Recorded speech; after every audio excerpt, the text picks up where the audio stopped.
You don't get to choose to not pay a price. You only get to choose which price you pay. Success is the metric, passion is the energy, purpose is the posture. If your role changes, your purpose and identity shouldn't collapse.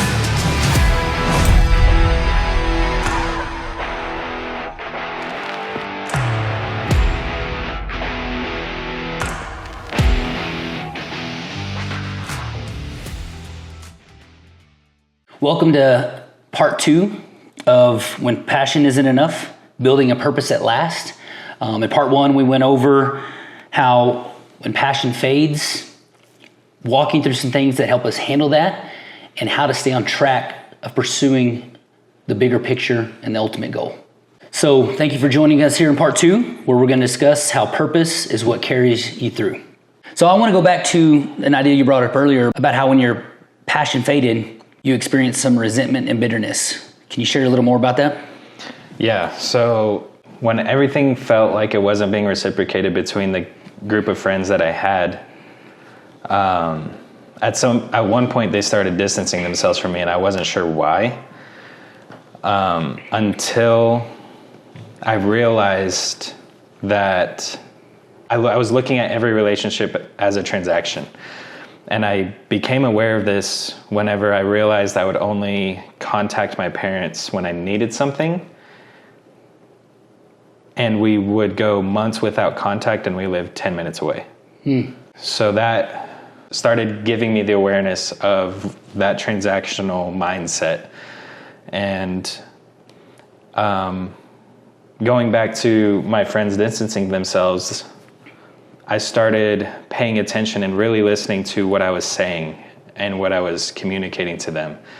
And what I found was the word choices I would use, the tone I would have were very, very depressing. They were very belittling, judgmental.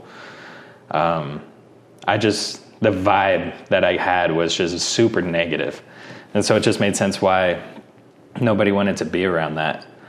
And then that led me to about 3 weeks where I literally just stopped talking. Unless it was a necessary conversation, I was just silent because I felt like I couldn't control my tongue, and I realized the effect it was having on other people.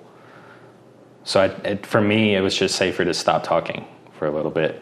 And in that moment, in that time frame, I stumbled across Stoicism, and what Stoicism did was it offered me a lot of perspectives and questions that helped me begin to deep dive and ask myself important questions in order to restructure my foundation of how I encountered the world, if that makes sense. Yeah, it does. Yeah, can you give me a little more of what Stoicism means and like why it ended up pushing you in that direction?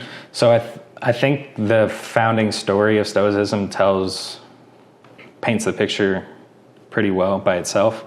So Stoicism was found by a merchant named Zeno, who lost his entire fortune in a shipwreck. When he survived, obviously, and walked to the nearest town and encountered a street preacher he was a philosopher. But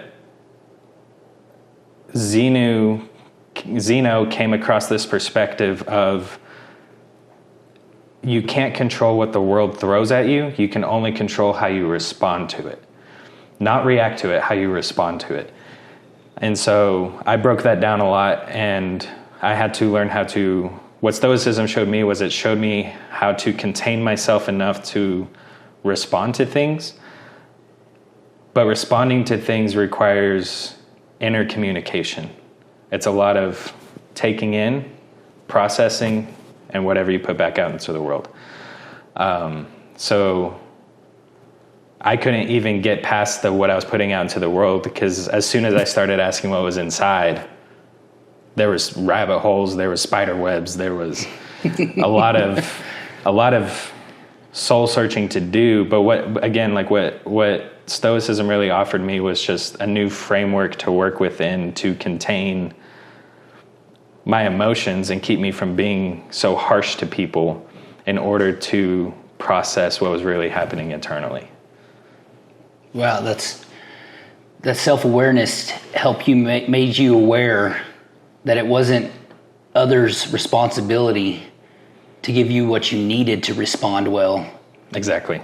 You were holding yourself accountable to respond well, regardless of what others gave you. Exactly. And that's tough. Accountability is huge when somebody else is asking it of you, but to hold yourself accountable is a difficult skill to learn. And that's why I made it very intentional to say I became aware of this, because sometimes, like, I feel like whenever we're talking about stuff like this, it almost sounds like we're just accusing everybody of not being aware of it. But if you're not aware of it, it's almost like how your eyes block out your nose. Your nose is, like, if you pay attention, your nose is there, but your eyes have trained themselves to just block it out. So that's why I say, like, we don't mean to sound like we're attacking ever. We just know that there's alternative perspectives that encourage life a lot more than what we see in every day to day. No, I agree with you totally. And this is just for the listeners. This is just for the listeners that are joining in. This is coming from a place that challenges us. And if nobody else gets anything out of it, this is our convictions. So to tag on what you're saying, what you are sharing is a conviction for me as well. The self-awareness of being able to hold myself to a standard, regardless of what's going on around me, has helped me be consistent in what I do, regardless of my circumstances. Yeah. We don't want to feed off of just passion. If you feed off just passion alone, just motivation alone, that stuff will fizzle out, just as we've been discussing. But how do you keep holding yourself accountable to a higher standard? That's why the Bible is so important. If you have an idea of how to attack life, and I do, we can argue about it all day. But if we set our eyes on the same purpose of saying God has called us to do this, there's no arguing. God's a higher being than us. He's omniscient, omnipotent. He's all powerful, all knowing. We then, when we align ourselves to that purpose through accountability, regardless of our circumstances, we will say, I'm still pursuing that, regardless of what anybody else thinks. There's no room for arguing at that point. We have the same goal in mind, and that's why having a higher standard, a higher purpose is so important, because now if we can be non-negotiable in our pursuit of that, it will hold us accountable to what's true and not what we feel. Right. And that standard is so important, because the standard we live by, if I could speak for you, is what God called it. The standard is being who God called us to be. Right. The standard is so important, because if I could speak for us, our standard is being aligned with who God called us to be. That's our standard. But for me, I had to gradually get to that point where I could believe I could even get close to achieving that standard. And that looked like, starting off, it was just be nice to people. Stop being so negative. Controlling the negativity. How do you look at life more optimistically? I'm going to start speaking life into people. Okay, it's hard for me to speak life into people because I'm not speaking life to myself. So I have to learn. It was just gradual standards and a lot of reshaping. But if I had just, I don't know, if I had just started with, okay, ultimately it's all been, I want to be Christ-like. I'm grateful that I gave myself the permission to take baby steps in that process, because it made the foundation a lot stronger. It made it a lot more intentional. And ultimately it has given me clarity and peace in my mind and my heart, because I know now how to internally reflect so that whatever I put out into the world is my best offering. Yeah. And it's hard to do. Nobody wants to dig in their closet and look at all this junk they have that they've not held accountable. They don't want to face. It's a lot easier to hold others accountable and say, hey, make my circumstances easy. So when I do respond, it's easy to say something nice because what you're giving me. But when you can operate from a place to where you have a mindset of saying, no matter how people treat me, no matter what they give back to me, no matter how invested they are, if I can respond in a place of character, integrity, a place of love, words of life, regardless, that's because you've turned that accountability inside and you've said, hey, I have been negative. How can I practice getting that out of my life and not letting it be an unhealthy habit? You know, we talk about passion. How much easier is it to keep that passion going, the excitement, when we are just focused on what we can control? You know, when we really are playing the victim and talking about how others' words and actions and lack of investment or whatever it may be, they're holding us back or pushing us off course. When we focus on those things, it can easily kill the passion, the excitement, the thrill of the journey. But if we really talk about, you brought up stoicism, how we respond versus just reacting. If we can really take ownership of that and hold ourselves accountable to how we see the world around us, it's easier to keep that passion alive. Now, we don't always have to feed off the thrill of the ride and the emotions. That's not what I'm saying. But it is easier to keep that passion and excitement alive when we are just depending on ourselves to keep our perspectives in line, to hold ourselves to that higher standard. And it keeps the thrill of going on the journey more attainable than when we're depending on others to do it for us. You know, looking at that too, this is a very spontaneous thought, but I almost look at each one of those stepping stones as my purpose at the time, because that purpose did adjust, because the purpose started off as just be nice to people. And then the purpose was speak life into people. I heard the insight that you act in correspondence to what you believe. So constantly chipping away at my standard was an exercise in that purpose evolving into something bigger, because ultimately, if I can maintain internal peace, everything I'm going to express to the world, everything I'm going to put out is coming from that place. Yes. Yeah. The source is a much more pure and genuine place instead of being jaded, resentful, like you were sharing. It's so easy for us to get in that spot, focusing on our external factors. But internally, if you can say rain or shine, you know, if I got a lot of money or a little money, regardless of my circumstances, I know who I am and what I'm trying to accomplish. You can genuinely put your next step forward and simply keep moving forward. I mean, this reminds me of things that I've done in life that I'm so thankful I continued to try even when passion faded. You know, I trained for a couple 31-mile races, and there were so many days I didn't feel like training to get ready for 31 miles. If I was running a 5K, I'll be honest, I probably would have just shown up and jogged through it, and, you know, I could run 3 miles or walk and jog it, whatever it may be. But 31 miles was a different expectation and a different requirement. And I knew if I did not consistently put that in, I would have barely walked 31 miles potentially and been hurt doing that. And so showing up to do 4 miles every day, and then at times rotating in a 10-miler, a 15-miler. At the beginning of this whole process, when I ran my very first one, I thought, man, it'd just be a cool thing to say I had done. And looking back after not only doing 1, but 2, it developed something in me that made me realize when I showed up to do those 4-milers every day, when I didn't feel like it, legs were hurting, I thought, man, I could skip today and still be ready for the race later.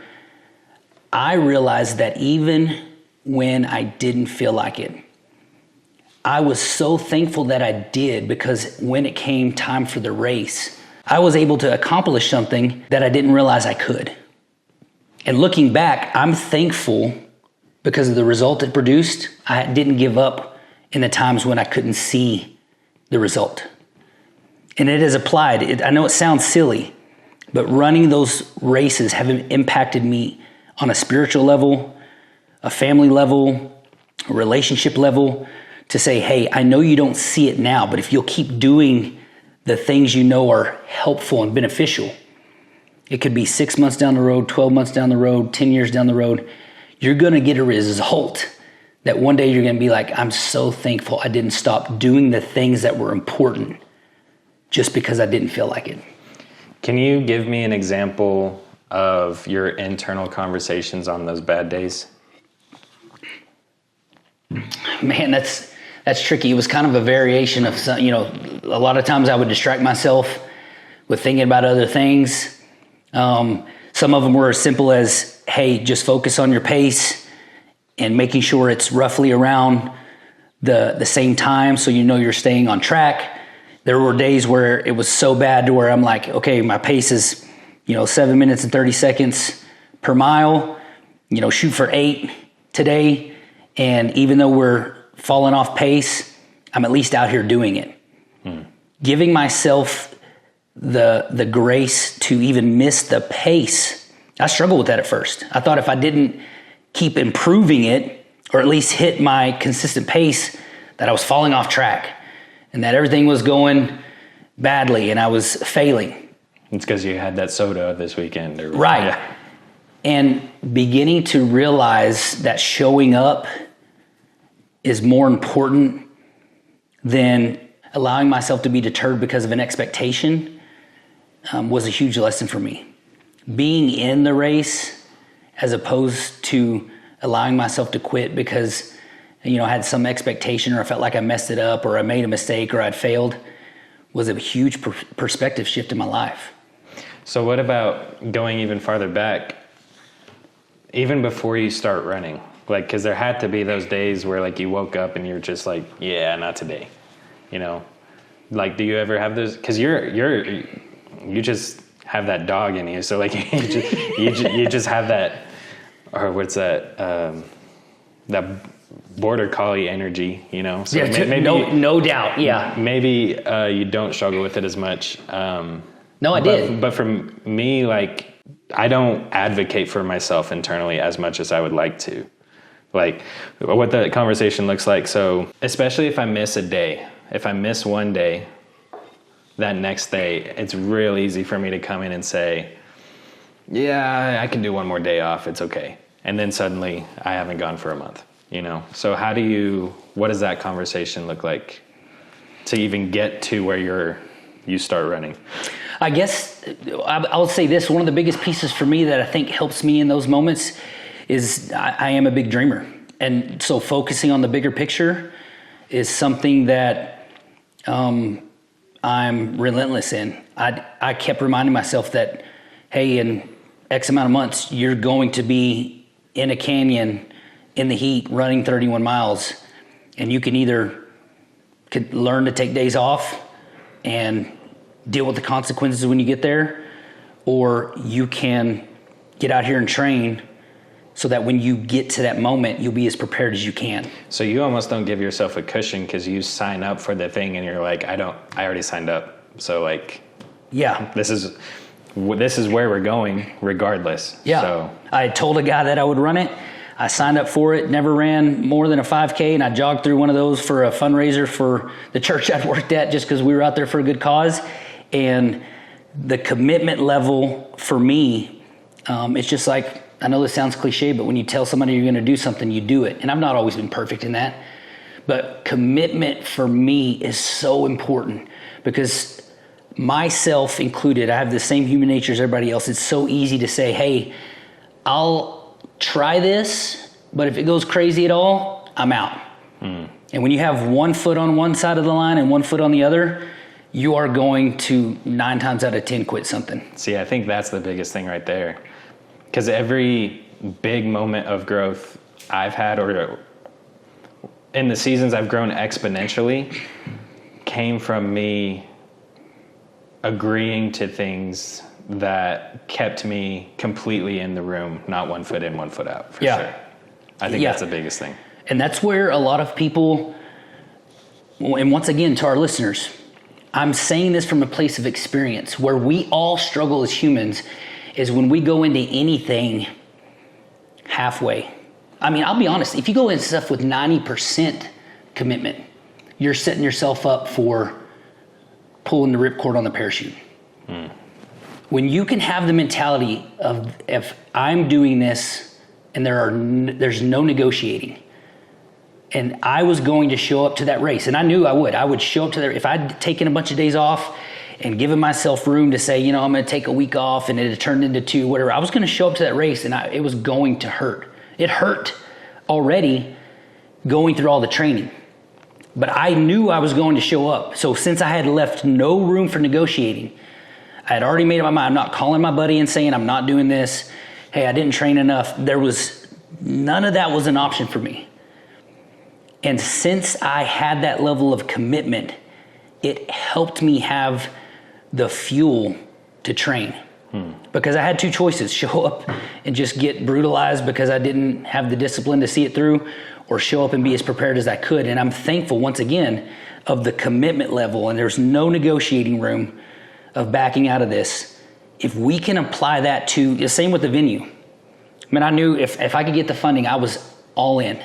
We literally finished painting the bathrooms for our venue on the day of the wedding. We were 7 months behind. Our builder got $91,000 out of us that he used for other projects. We were behind the 8 ball, but I had customers who had purchased wedding dates during the building phase that I knew, regardless of whether we just made those weddings happen and we had to foreclose because we were going under, I was going to do everything I could to make sure that they got their wedding day because we said we were going to. Between those races and the wedding venue is 2 of the most proud moments of my life, because I faced some of the most overwhelming circumstances, physically, emotionally, spiritually. And since I didn't give myself room to pull the parachute because the circumstances weren't matching my pursuit of a bigger purpose, when I was able to reach the finish line and see that purpose, those were more rewarding than when I've pursued things in my life where everything went really well. Well, and I think the contrast in each of our examples really also relates back to the story of Cain and Abel. Because Abel presented his best efforts and was blessed for it, and Cain put his mediocre efforts in, and God was ultimately disappointed in it. Yeah, and he didn't like being called out for it. Once again, the accountability piece is hard.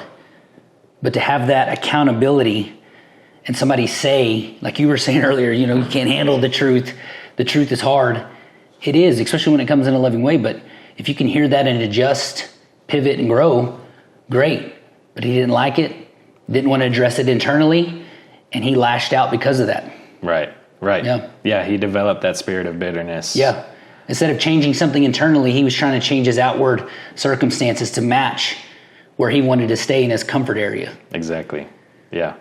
We learn so much more about ourselves in a place of discomfort and facing adversity than we ever will be in a comfortable place.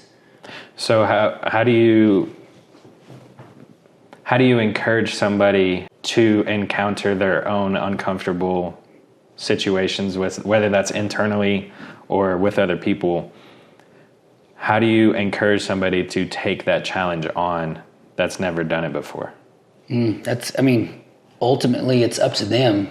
But having these conversations like we do, having this podcast where you guys are listening and some of you are saying, I've never tried something like that. Find other examples of people that have done great things. Go try to find me a movie that's a blockbuster hit where from beginning to end, the movie is just comfortable, serene, there's no problems, no issues. And the movie ends and it's like, man, that was just a good steady, everybody was calm and collect. And sounds forgettable. There's not a single novel, book, magazine, newspaper. The news networks alone sell fear. And I'm not saying that that's always healthy or whatever it is, but adversity is what ultimately attracts us to exciting moments. Hey, yes. Could I do that? Could I be caught in that situation of that character in the movie where they faced overwhelming odds and they came through for themselves and for everybody around them and conquered their fears to be there for their family? Could I do that? Well, we watch a lot of those things, but we never act on them. We really try to avoid human nature. Our brains are wired for survival. We try to avoid those situations that puts us in a threatening opportunity. And instead of facing that and seeing what we can do and what we're capable of, we just simply avoid it altogether. That was part 2 of our episode of When Passion Isn't Enough. In case you missed the first episode, it came out on Monday. Go check it out. Next episode comes out Friday, or you can wait for the full episode to come out on Saturday. Thanks for joining.